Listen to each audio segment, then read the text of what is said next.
Hi guys, my name's Arthur Schlossbach. I'm a resident of Asbury Park since I guess 2010 this time, and back in the 70s. My family came to Asbury Park in 1888.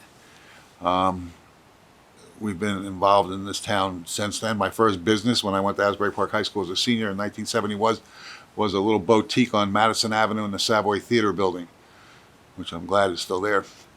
Um, I've been a advocate for small business in New York City, where I lived for many, many years, down by the World Trade Center. I had two businesses there.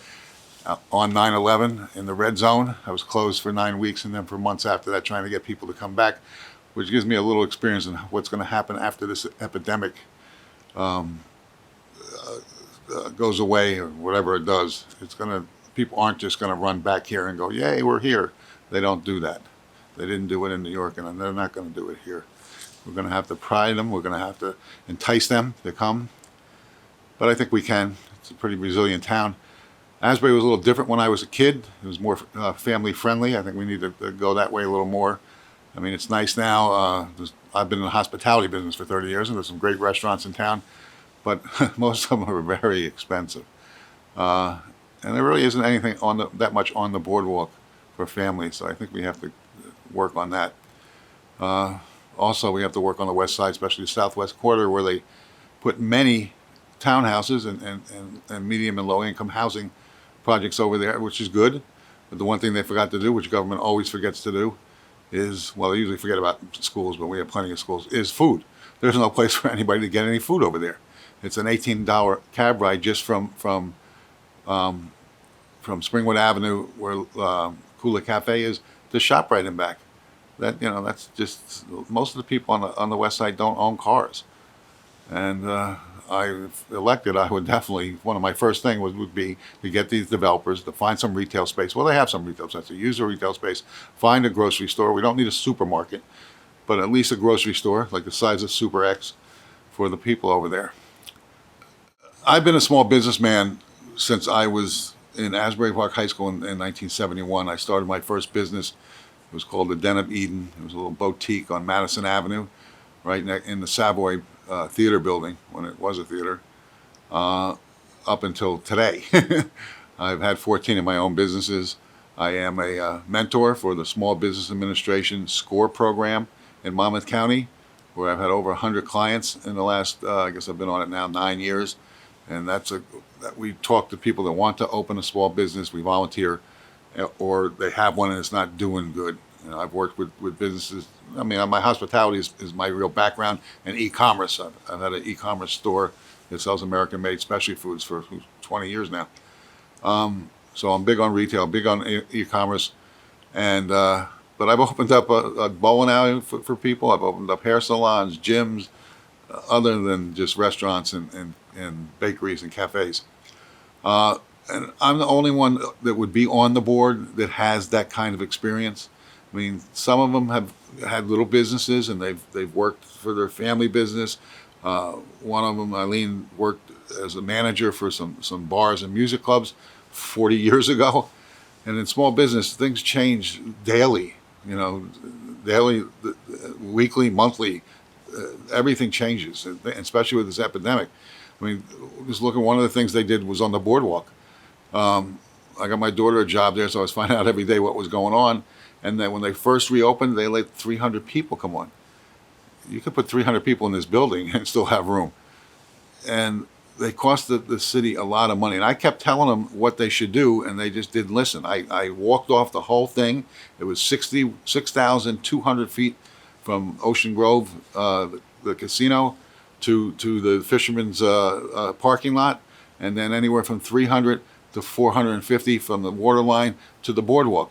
That means if you could have sectioned it off, which I would have done, I would have put little circles, just like they do in Central Park, and every 10 feet, not 6 feet, every 10 feet. By doing that, you would have 1,800 spots available with social,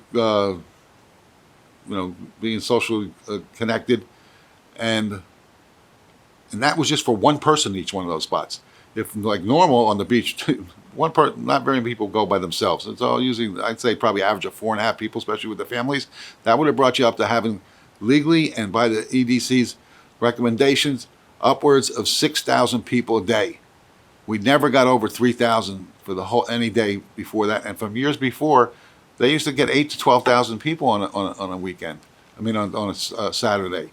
A couple times 15,000 when they had the big music concert. They had 60,000. But normally, during the Monday, Tuesday, Wednesday, they'd have 1 to 3,000, and then Thursday, Friday, and Saturday, anywhere from 8 to 12,000. And then because the people couldn't get on the beach, and the only way you could get a badge was to have an app. How many people on the west side don't have the smartphones and stuff to have an app to buy a beach badge? You couldn't get a beach badge. And the guy that ran it, Joe, he did a good job of going around the city manager and allowing more people on the beach. Because even when he had 3,000 people, it looked like it was like nobody there. And that cost, I figured, minimum of $750,000 to the city in non-revenue between that and the parking, and maybe as high as $1.2 million. And I think next year they got to really look at this better, because the boardwalk and the beach is us.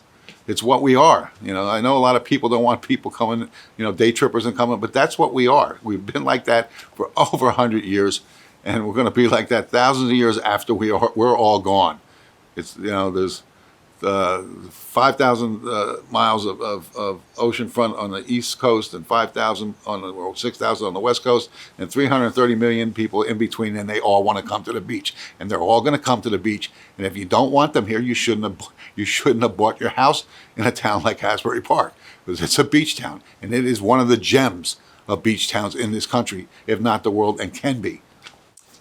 Well, someone that right now is handicapped and was handicapped for many, many years, I understand how hard it is for people to get around that have wheelchairs or crutches, or a leg like mine right now.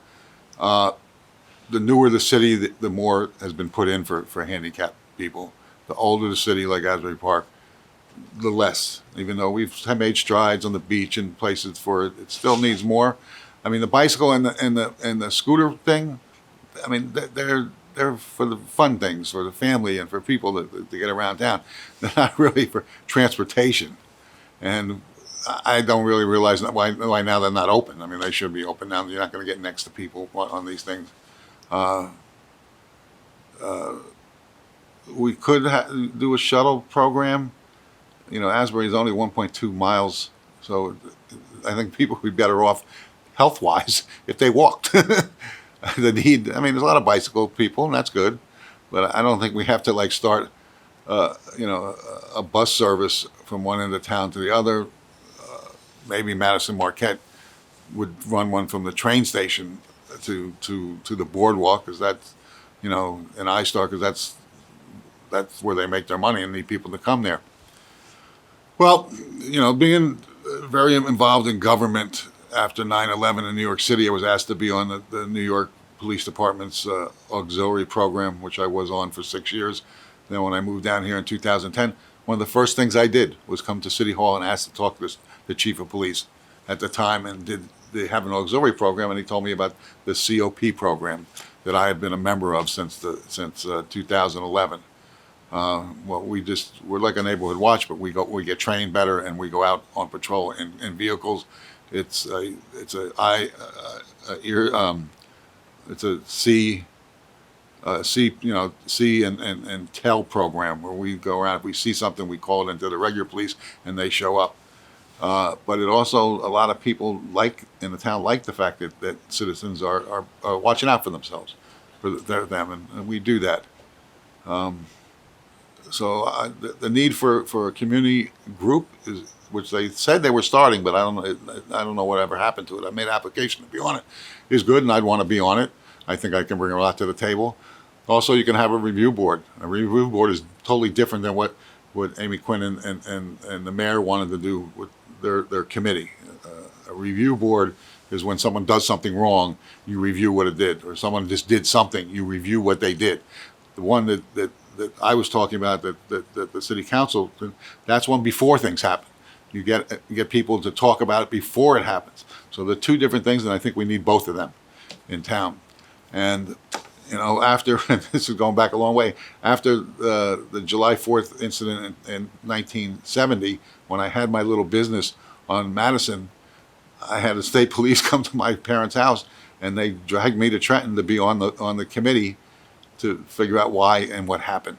And I don't remember what we talked about because I was only like 18 years old, I think, at the time.